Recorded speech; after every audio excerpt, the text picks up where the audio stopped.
Monday. I'm ready for it. Kind of ready for it. I recorded over my damn track 3 times trying to record the start of this podcast. But as I live sticky note life, I have a sticky note and I have some notes on it. And today I want to talk about a few ideas and reinforce the idea that it does not take money to make money. And there's many ways, I'm going to give some examples, but many ways that you, let me take these headphones off, can start making money tomorrow or in the near future without having to invest a bunch of money. Yes, in some businesses, in some scenarios, it does come in handy to have capital to infuse into the business and start the business. However, there's many scenarios, and typically surrounding the sales realm and supporting businesses in some capacity, marketing, that you can have absolutely $0 and jump into the game and make quite a bit of money, not just pennies. There's big opportunities there. I jotted down, sticky note life, a few of those opportunities, and you could take my notes here and translate them into other specific niches other than the ones I'll discuss, but it is just to give you the idea to expand the horizon of your mind and understand that there is a huge potential out there to get started in different types of businesses or a support role for existing businesses that can make you money with zero to start. Number one, if you can focus your skills, and there's so much useful information on the internet now to learn maybe something that you're unfamiliar with, a new skill, a new talent, specifically what came to mind, and this is as a supporting role for real estate or construction, because so many of these business owners do not focus on this. I think if you can learn, I'm dealing with this right now. If you were to hone in and spend, you probably only need to spend 2 to 4 weeks studying everything you can about social media content and video editing. You can go on YouTube, Khan Academy. Maybe like I said, that no money. Maybe you have enough money to buy a course from somebody who's pitching it on Instagram or TikTok that seems like it might be beneficial. However, even if you don't, I'm sure you can find a ton of things on YouTube, on various channels on the internet, to show you how to skillfully and in a creative manner edit videos to appeal to a mass audience. And then if you could take those 2 to 4 weeks of skill, which will probably put you ahead of 90% of the people who aren't really spending time, who think they can do that, because there's a lot of people out there, just because of the day and age we live in, that think they may be good at a specific skill, but they're fooling themselves because they haven't actually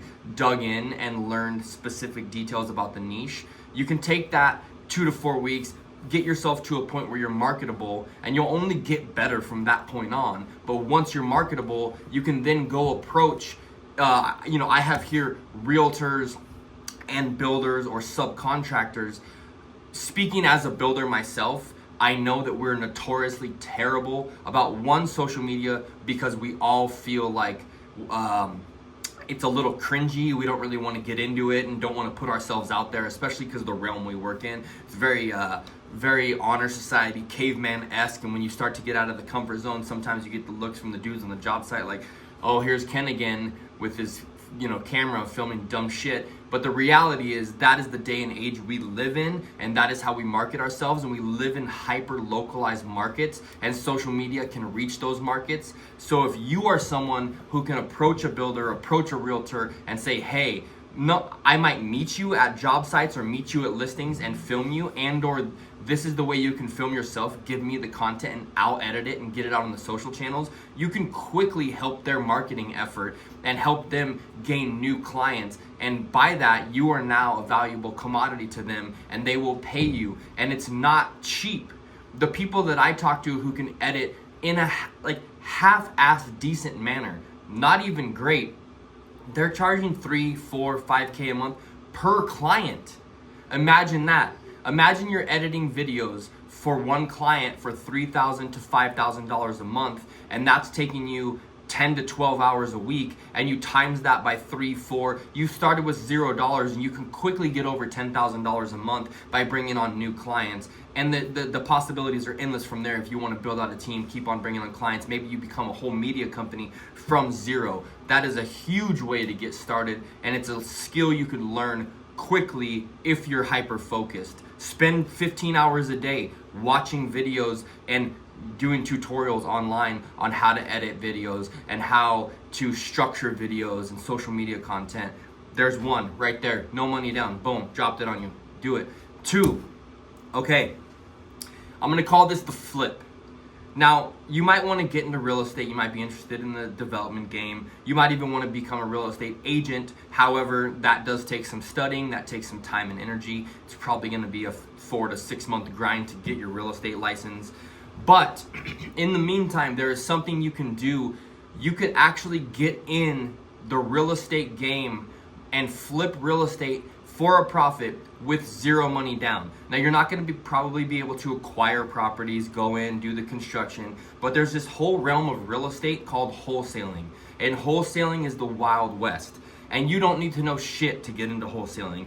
All you need to do is be persistent, knock down doors, and it's quantity, quantity, quantity. You have to be coherent, you have to have a message, you have to be able to talk to people. However, if you can hone those skills, real estate wholesaling is a game you can get into for nothing, and you can make good money. To the tune of, I know a wholesaler in the Bay Area that just flipped a property, and by flipped a property, I'll explain what that means, but he flipped a property that he got into contract. Within 30 days, found a buyer who actually could perform the actual renovation on the project and then resell it, and made $180,000 profit on one project. One project. And how wholesaling works is this. You're knocking down doors, you're handing out flyers, you're making cold calls and phone calls, you're canvassing neighborhoods, and all you're doing is you've seen the signs on the side of the highway that say, "We buy houses for cash." That's a wholesaler. All they do is look for people who don't want to go through the typical real estate agent relationship, who don't want to give up a commission on the sale. Maybe they don't want to, deal in the normal realm of selling their house. They just want someone to come in, tell them what they'll give them for the house, and sell it and be done. And the whole cash offer, I say this in air quotes, is not really a cash offer. It doesn't mean who they get in contract with. Like, the person that puts the sign on the road that says "We buy houses cash" doesn't actually have the cash to go buy a bunch of houses. What a wholesaler does is they have a contract that is structured where when you get in contract on the house, you can assign that contract to another party. So all they do is beat down doors. I mean, I'm talking hundreds, thousands of doors. You have to be persistent, but it's a way to make a lot of money, and it's a real way to make a lot of money. And there are buyers out there, sellers out there that will sell their house this way. It might be 1 in 100, it might be 1 in 500, it might be 1 in 1,000. You might hit 1,000 doors or 1,000 phone calls before you get one person that's interested that will sit down and talk to you about getting in contract to sell their home with you. But when you find that person, typically they're not going to be as educated about the value of the home because they're not going through a standard real estate agent, and they'll be willing to sell the home to you at a reduced price for the less hassle of not having to market it, not having to fix things up. It's just ease to market, ease of sale. That's why my buddy was able to sell that property and flip it for $180K profit, because the seller simply wanted to get out of it, and it was worth it to them to be able to get in contract and close within 21, 30 days, whatever it is, no contingencies, just be in and out. And the way it works with wholesaling is once you get that client that's interested in selling directly to you without an agent, off market, it's a person-to-person sale, is you put together a contract that says, within 30 days, I'm going to buy your house and I'm going to pay you X. Now, you have to be able to get this person to omit the good faith deposit, which typically is 1 to 3%, depending on the market you're in, is standard. However, because of the ease of sale, you don't have to do a good faith. You could just tell them, I'm going to close on this contract in 30 days. And if you're convincing enough, which a lot of the wholesalers are, they'll allow you to get into contract without the good faith deposit.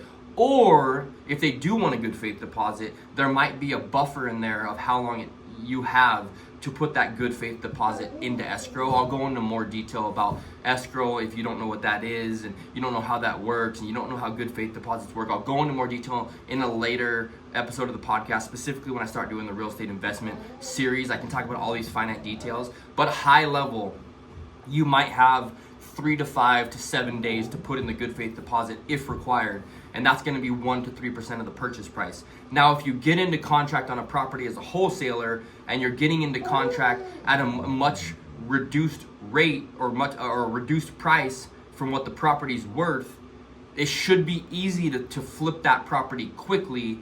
It helps to have a pool of potential real estate developers or other agents or buyers that are interested. But even if you don't, if you have $1 million property and you get in contract with an owner for $850K, it's not hard to go find a buyer that'll buy that for $900 to $950K because they know the market value is $1 million. So what you do is you have a contract, and you need to do the research on these contracts. They're standard real estate contracts, or if you have a buddy or friend who is an attorney and can write up something. Otherwise, I think you can go to like Staples or Office Depot and get a boilerplate contract. You might want to look into this. I'm sure online also there's wholesaler real estate contracts, because the key to the wholesale contract is it has to be assignable. Assignable meaning I'm in contract, it's me, party A, in contract with party B. However, if party A decides to assign, or in this case, sell the contract to party C, I can do that allowable under the contract. Now, if you can do that, it's as simple as this. I get into contract at price A, $850,000 for $1 million project. I then immediately upon getting into contract, go find a party to assign that contract to at a higher price. If I'm at $850 and I can assign the contract for $900, I just made $50,000 and someone else is buying the property, but I'm pocketing the $50K.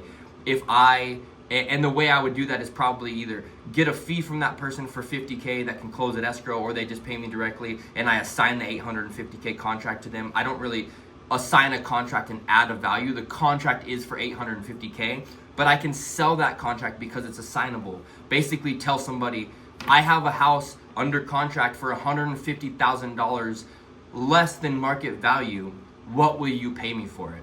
I've spent no money, all I spent is time and energy, and I could go profit on the difference in price from market value to what I'm in contract for. These exist. It happens all the time, all the time, all the time. It just takes time and energy that most people are not willing to put in. But if you're willing to put feet to the ground and get after it, a lot of money to be made as a wholesaler.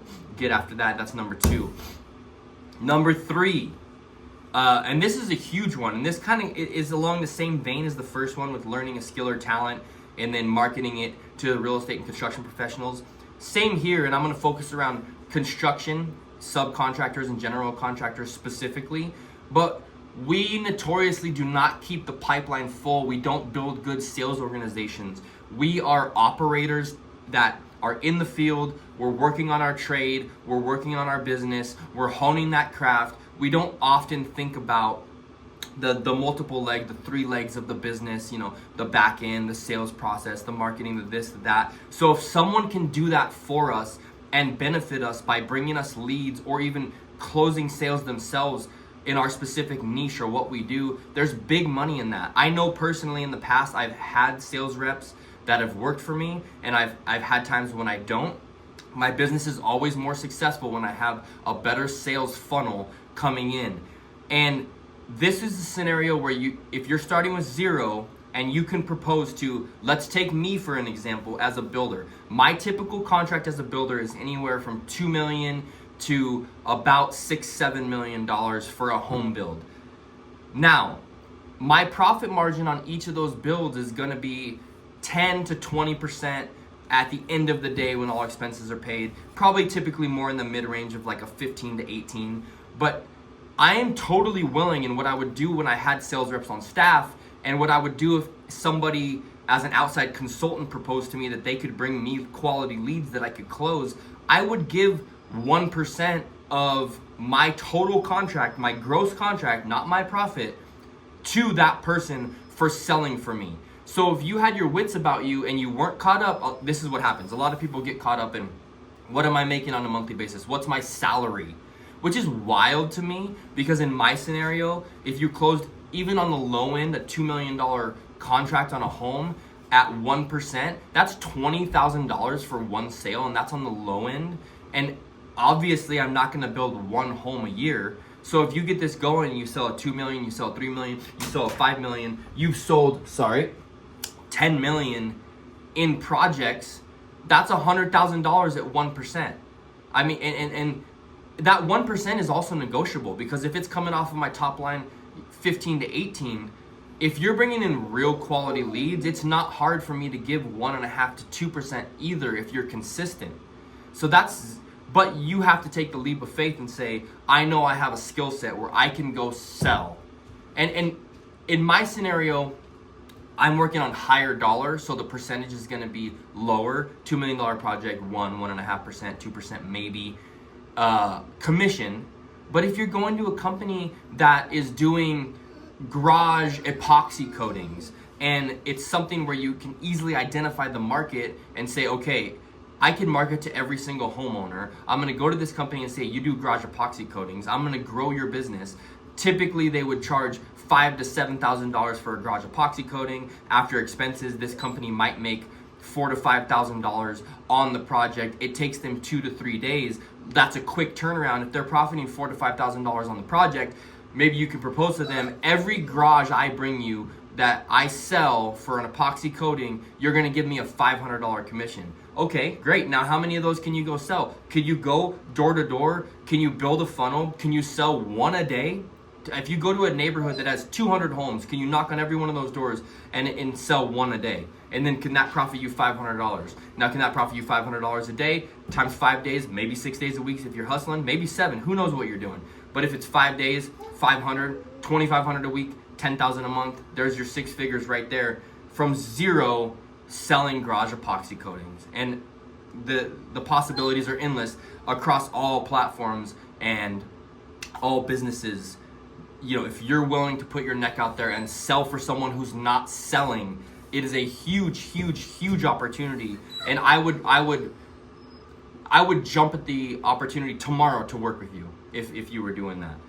Now, lastly, and this is one that takes a little more understanding and a little more putting yourself out there in a way that might make you uncomfortable. But if you're able to get on social channels and somehow build a following that can be used to sell a product in a specific niche at scale, at volume, then you'd basically be called you'd be called an affiliate, and you could start building this brand. You could decide, I am going to be the expert on home vacuums. I don't know, or you're gonna build a social following surrounding specifically bathroom tile selections, and all you're gonna do is build this following, build yourself up, post, provide information, and you become the home bathroom tile expert with 20,000 followers and 500,000 views a month. And then you go to a bunch of companies that sell tiles or sell tile installation products or something affiliated with what the brand that you've built, and you could charge them a percentage or just a flat fee to sell their product on your channel, where you have people that are interested in this specific niche. Now that niche could be anything. If you're willing to put yourself out there, try to become the expert, make interesting content, and then sell that content or sell that audience that you've created. Roscoe, my dog is being a little bitch in the background. I don't know what he's doing. Sorry. If you can then package that audience and sell it and sell products to that audience within that specific niche, not in a way that's going to irritate them. You don't want to be the person that every second post is going to be, hey, buy this new product, this new product. No, but if you could do it in a manner that provides something to your audience that they could benefit from, you could benefit huge from selling those products at scale, either on a percentage commission basis for each product you sell, or again, some kind of flat fee from the person or from the company that wants you to sell their product. So those are 4 quick ways from zero that you could start making money tomorrow or next month or in 2 months. Learn a skill or talent, like becoming a social media editor is a perfect example. Take that, package it, go edit videos, make $3,000 to $5,000 a client. Next thing you know, you're making $10,000, $12,000, $15,000, $20,000. Real estate wholesaling, that's a big one. It's a grind. You got to get out there, grind out, find out, I always say. But a huge opportunity. Those people exist that want to sell their homes off market. They don't want to still deal with a real estate agent. Go find them. They're out there. Be personable. Buy the house well under market and then sell it off to someone who's going to flip it, develop it, or maybe even live in it. And 3, become a sales rep for a business that doesn't have one. Sell their product for a commission. You won't be getting a salary initially, but if you're confident in your sales ability, you can go sell their product, get them business, and they'll pay you a big commission because they're not doing it. And then number 4, get on the social chain, build a following in some specific niche, and then go find companies that have a product to sell within that niche and sell it for them. There it is. Doesn't take money to make money, it just takes hustle. Grind out, find out. Thank you, everybody.